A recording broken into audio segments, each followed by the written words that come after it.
If you don't know who Joseph Campbell is, please Google him with the word myth or mythology. He was one of the great thinkers of our time. He had some wonderful things to share with us. When I reached him in meditation, I went to a slightly higher plane and in a deeper trance so I could hear him. But he was lovely and casual and welcoming. Joseph says, "You have to allow yourself to experience divinity. It's potentially possible in any walking, waking moment of your life. You can experience divinity. It is not dependent on going somewhere or following certain rules. Experiencing the divinity within yourself is not dependent on doing anything that anyone else may do. And what is so difficult is when somebody meets somebody who has achieved rapture, then you want to follow their rules. You want to do the activity that they did, whether it's going to the top of the mountain and fasting in a cave or being locked in a dungeon for 40 days. I mean, you can achieve rapture anywhere.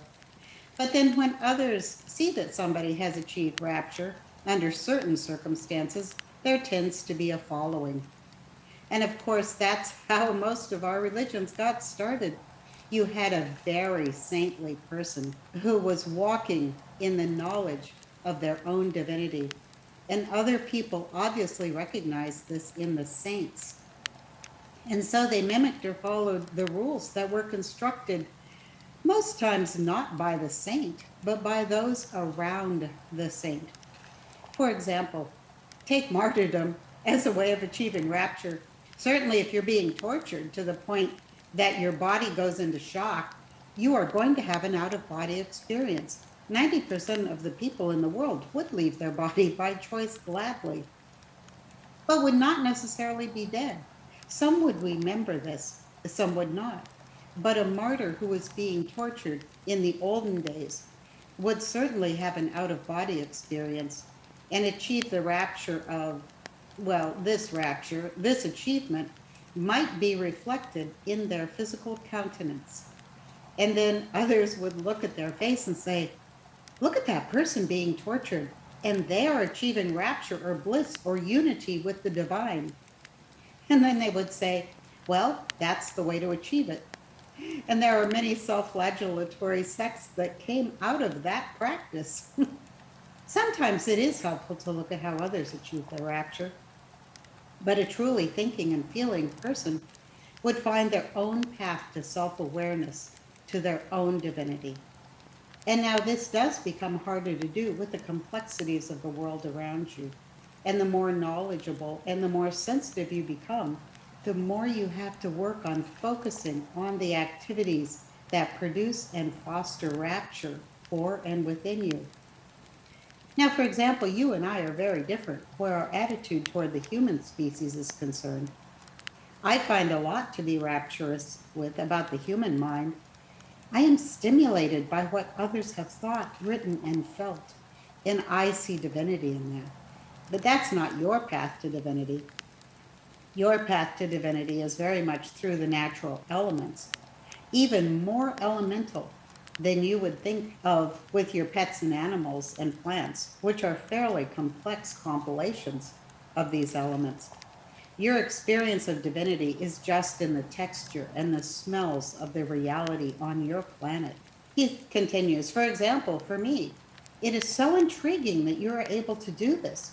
For me, meeting someone out here in the greater realms who is able to converse with me, I'm deceased, but you're with me.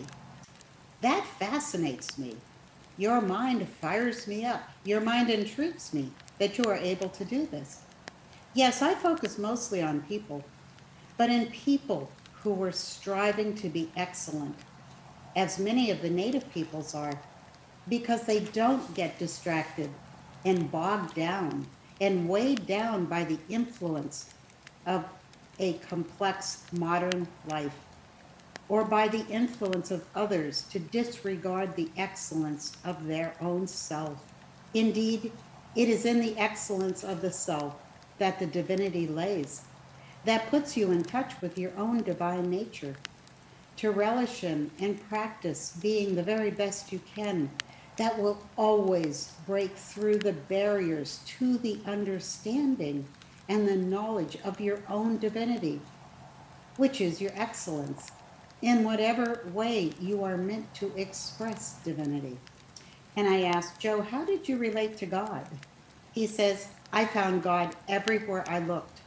Once you tune in to what is divine, there is so much divinity here that you never have to look beyond the planet itself. There is divinity in the most simple person trying to be the best they can. There is divinity in the sacrifice of motherhood, in the excellence of giving your life over and your mental, physical, and emotional faculties to a completely separate other life. There is divinity in the Father, the nurturer, the provider, the protector, inasmuch as it is done with excellence. And this was what was in the Holy Grail, this striving for excellence. So many of the myths and pageants were about not necessarily achieving the act, the end, because in striving for excellence, the excellence exists. The excellence is not diminished by the conditions we place on how to define excellence. It is the trying, it is the striving, the exercising of yourself to your highest capacity. That is the achievement. That is the excellence. And that is the divinity in you. To not try equals waste. And waste, as you know it, equals evil. It is a misuse of the available energy, of which time is an energy pattern. And this doesn't mean that you're a hamster in a cage just running and running. Excellence can be achieved in pure pleasure if it is your time to rest and relax and enjoy. If you are sitting and truly in your present, enjoying and taking pleasure in your rest, that is a striving for excellence. And so the word excel is closely related to the word excellence. But too often we see society's reward systems, their only evaluation of excellence being primarily monetary. But it's in the trying, the expressing of excellence. No matter what the end is, this is where our divinity lays. I ask Joe, I have to ask you about prayer. I've been told it has to do with an energy transfer, but this seems so passive. And he said, if you stand on a rock near the ocean and watch the light on the water and be completely where you are in eternity. You have experienced this. That is prayer. That is the achieving of eternity. That is heaven. You are there. Eternity is not time. Eternity has nothing to do with time. Eternity cannot even be described as being eternal because it is not. Eternity is a state of being. He says there are certain rituals that you set up to get yourself into the state of mind where you can achieve this work. Some ritualistic prayers are trigger points for a certain state, like the Psalms or saying the Rosary. They are a key to opening up certain parts of the mind. They work for some people and they don't work for others. You are much more the type who can achieve eternity by experiencing sunshine and wind and the sounds of nature. But to many people, nature is a very alien concept in their lives. They would worry about the bugs. I asked Joe, can you still feel eternity there? He says yes, from time to time, but it has to do with the memory of feeling unity in a body, because you don't feel things the same way out here. The feeling of achieving divinity in a body is different from feeling your divinity when not in a body. The range of feeling and experience is completely different. I experience divinity looking or turning my thoughts and attention towards Source, the source of all radiance. the source of all energy, at least in our experience so far. This is the source for us. And I experience it new and fresh here. But that's not the only place I want to turn my attention to yet.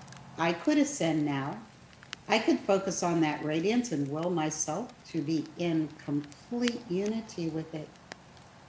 And that would be a true losing of myself in the sense that some of the religions speak of. And it would not just be the loss of the ego, not just the loss of earthly concerns, not just the loss of vanity, but the complete loss of self-knowledge, of self-knowingness. Because when one is re-merged with God or Source, there is no self-knowingness possible. It's the complete loss of self. But then, of course, to be completely and totally divine, you see, that separation, the Garden of Eden, of original sin, comes in the knowing that the self is outside of God's source. Otherwise, when one is merged and completely selfless, having no self-knowledge, united with and merged in God, there is no separation possible. No separation evident. It just doesn't exist. There is more that I want to do, so I will turn back at some point toward the human experience. He's saying now that he had such a great life. He's saying he really wasn't handicapped. His parents were kind and treated him with love. He didn't have many dragons to slay. My understanding grew when I studied Native Americans. I was able to meet and speak with some very great shamans. And I realized then that the Catholic Church was a ritual, even though the church says as much. I mean, the Mass is called the ritual of the Mass. You kind of skip over that word.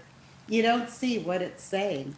As soon as I experienced the shamanic rituals, then I understood why they call the Mass a ritual. And then that fell away from me, in that I understood what its value was. For a while in my adulthood, I still participated in the church because of what the ritual offered me. There's nothing wrong with participating in any ritual that evokes transcendence or knowledge of the self-divinity. So there is nothing wrong with any ritual or anyone's religion. There are no rules. There are no rules to any of it except the physical laws that you are in. But in experiencing divinity, there are no rules about how to do it. It's not just creativity. It's not just artisticness. Any act pursued with a level of excellence is an expression of divinity. And I have to reiterate, excellence not as a judgment of what anyone else would consider excellence. Excellence more in the tonal sense of striving or trying, or the effort of the energy put into it. So on the one hand, you have the everyday activities of bringing as much excellence you can into whatever you pursue in your action. On the other hand, you have another exercise of simply being in the eternal. And life is a combination of these two. Certainly, physical life implies action in a practical sense. Life is not just about being or experiencing the eternal. That is hard to achieve while your mind is on something else. Yes, you can practice experiencing the eternal as a pathway to the knowledge. You have to get away from your concept of religion as a barter, a scorekeeping, or as a judgmental faculty. And try to get your mind around the idea of just being, just living, just doing what you can do, doing the best you can. You see, the ritual evoked the divine experience, but it also had its sub-rules and regulations. He's talking about religion here. That experience of the divine is even more important in a power sense to control the lives of many. That it did seem like you actually ended up praying when you went into the church to experience the divine. But each of us has the power and ability to achieve divinity by yourself. When you are praying, just try to be there in that moment. Just try to experience the eternal a little bit. Try and be empty and calm. You see, it takes some people repetition of certain acts to console themselves that they are exercising these aspects of themselves. You cannot compare your experience of reality to anyone else, even though that's a very instinctual thing to do for survival in humans.